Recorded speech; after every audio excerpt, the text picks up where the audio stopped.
Matagal na po talagang pinapangarap ng mga taga rito na magkaroon po ng ilaw kasi nga po yung sitio po na ito ay isa po sa mga hirap sa signal. Ilang beses na rin po may mga batang nalaglag dito kasi gabi nga po hirap sa pagdaan kasi nga po madilim at walang ilaw.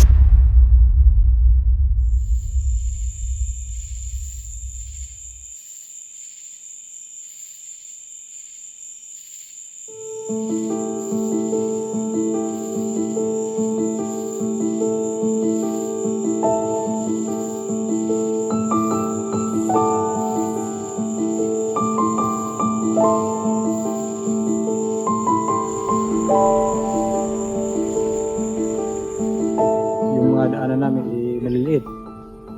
May muntik na nga makagat ng ahas.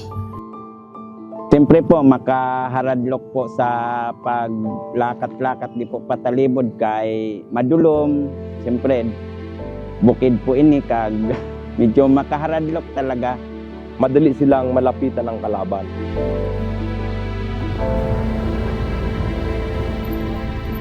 Nung pagpunta po namin dito na napansin po talaga namin na medyo madilim po yung mga daanan, lalo na po dito sa may parte po ng eskwelahan at dito po sa mismong sentro po ng ating barangay. Nung una, makikita po natin kung gaano kadilim ang paligid.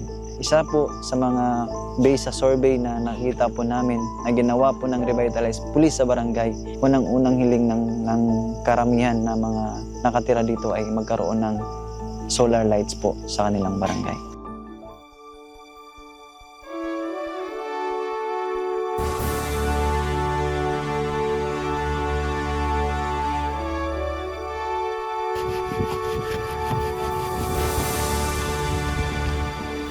Now is the time to carry out His plan. Hand in hand, together let us shine. Our good works will show, humanity will know. Let's proclaim His name to the world. Malaki pong pasasalamat namin sa ganito na nagkaroon kami ng solar light. Nakikita po natin kung gaano po kasaya ang barangay kapag maliwanag, nagiging secure ang ating komunidad. Lahat ng mga tao makabeneficiary, maliwanag na ilaw. Nagpapasalamat po kami dahil masasabi na po namin na kahit pa paano, ligtas po kaming makakatawid. Ang iniisip namin dito is yung kaligtasan po ng lahat, lalo na po yung mga senior citizen na tumatawid po dito at sa mga katulad ko pong mag-aaral na nag-aaral. Ang peace and order po natin sa ating barangay ay napapanatili po natin sa pamamagitan po nitong inisyatibong programa po ng MCGI.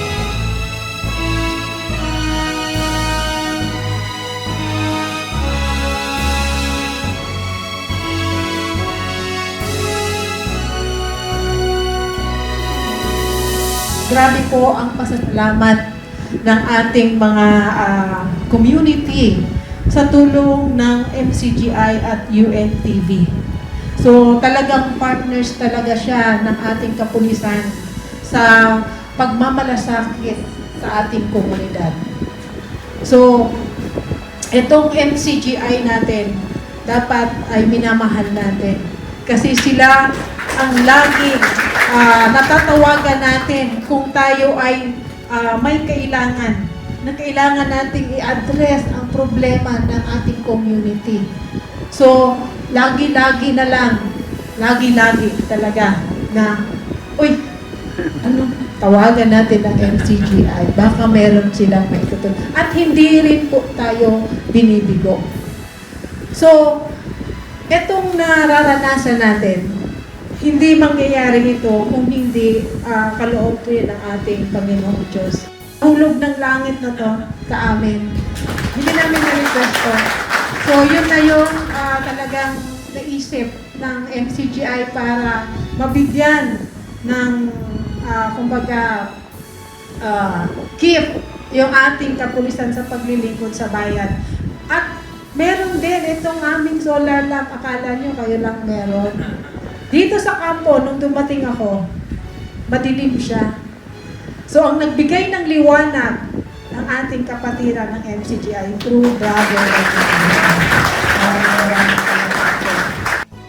So, sana po mabantayan po natin na hindi po siya masira para tuloy-tuloy po ang liwanag sa ating barangay. At sa susunod pa po ng mga tulong ng MCGI, very welcome po. Hindi po to maliit na bagay.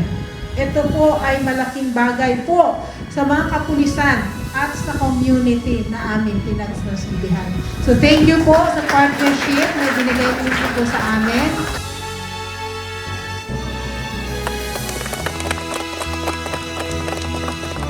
As we go on sa ating mga paggawa, yung ating sama-samang paggawa ng mga magkakapatid, nakikita natin kung paanong nahahawi ang dilim eh. Bakit?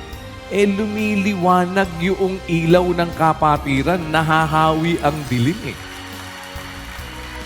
Ipinakikita ng Diyos sa atin paano tayong dapat na makorek.